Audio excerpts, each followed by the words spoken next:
weakness. Do I have weakness?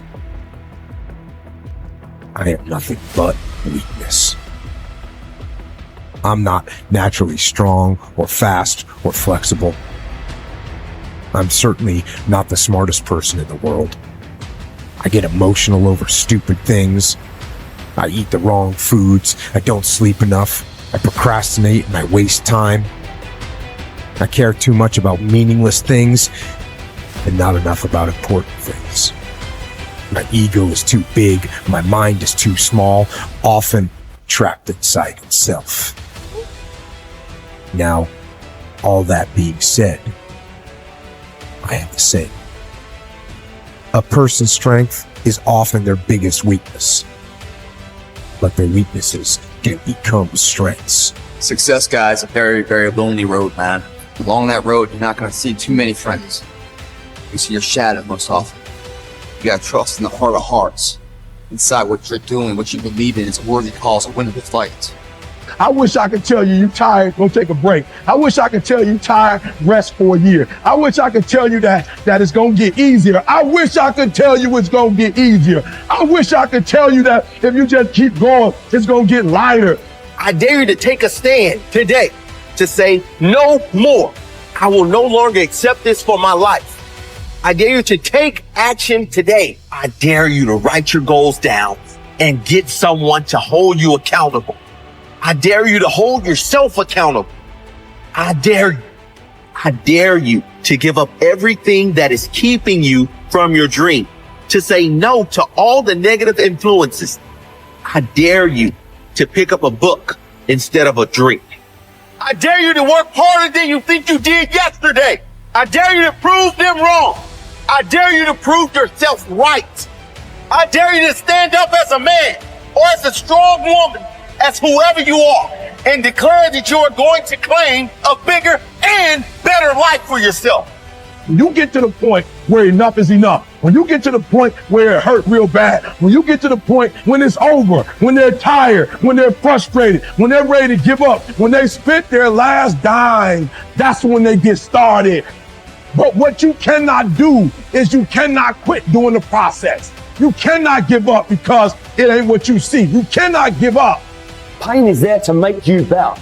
Without struggle, there can be no victory. And let me tell you, when you've been through pain, when you've fought for where you are, you ain't gonna let anyone take away what you got.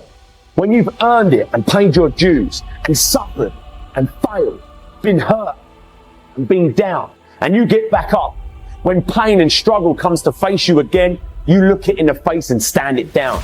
Because you've been through too much. You're too strong now.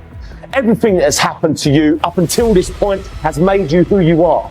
And it will continue to mold you into who you will be. How do you overcome the suffering of life? Be a better person. That's how you do it. Well, that's hard. It takes responsibility. And I think, you said to someone, you want to have a meaningful life, everything you do matters. That's the definition of a meaningful life. But everything you do matters. You're going to have to carry that with you. Or do you want to just forget about the whole meaning thing, and then you don't have any responsibility because who the hell cares? And you can wander through life doing whatever you want, gratifying impulsive desires for how useful that's going to be. And you're stuck in meaninglessness, but you don't have any responsibility. Which one do you want? Well, ask yourself, which one are you pursuing? And you'll find very rapidly that it isn't the majority of your soul that's pursuing the whole meaning thing, because, well, look what you have to do that. You have to take on the fact that life is suffering. You have to put yourself together in the face of that. It starts with yourself, man. You got to start diving into those things that you're afraid of. You don't gain confidence by going to the spot that makes you feel good. It's going to be a false reality.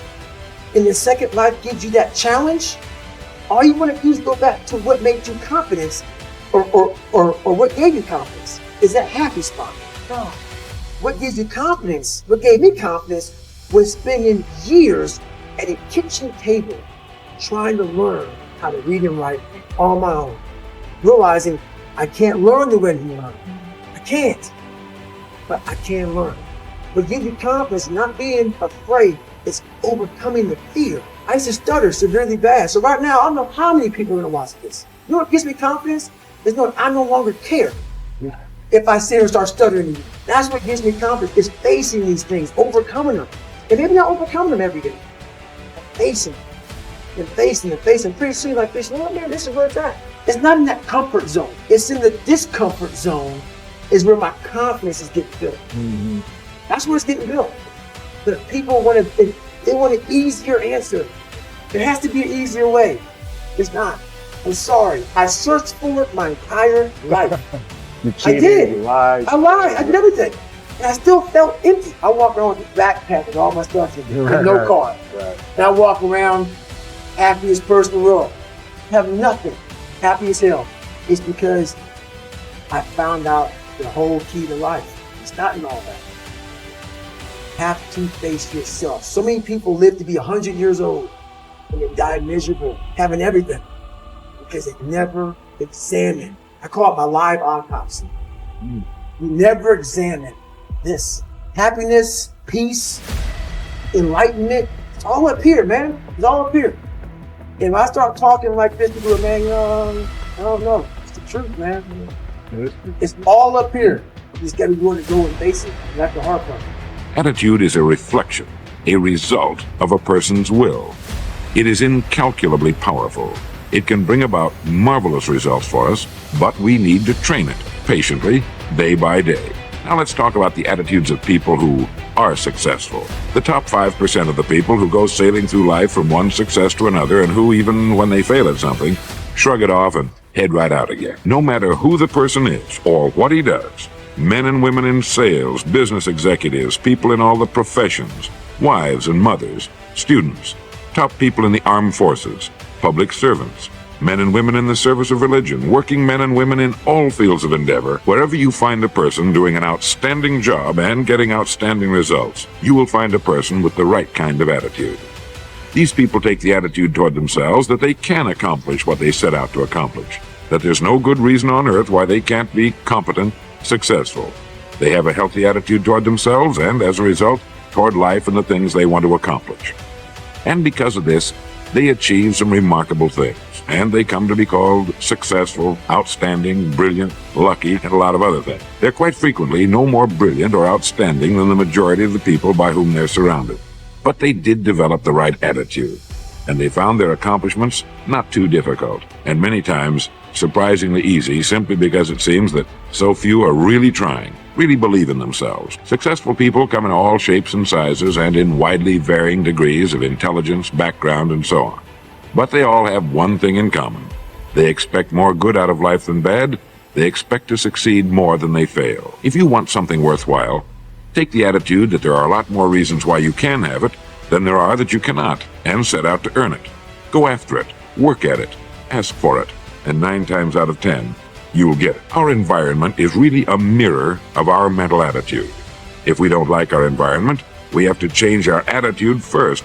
Your ability and willingness to discipline yourself to accept personal responsibility for your life are essential to happiness, health, success, achievement, and personal leadership. Accepting responsibility is one of the hardest of all disciplines, but without it, no success is possible. The failure to accept responsibility and the attempt to foist responsibility for things in your life that make you unhappy onto other people, institutions, and situations completely distort cause and effect, undermine your character, weaken your resolve, and diminish your humanity. They lead to making endless excuses. There is a direct relationship between the acceptance of responsibility and the amount of personal control you feel you have over your life. This means that the more you accept responsibility, the greater sense of control you experience. There is also a direct relationship between the amount of control you feel you have and how positive you feel. The more you feel that you have a high sense of control in the important areas of your life, the more positive and happy you are in everything you do. When you accept responsibility, you feel strong, powerful, and purposeful. Accepting responsibility eliminates the negative emotions that rob you of happiness and contentment.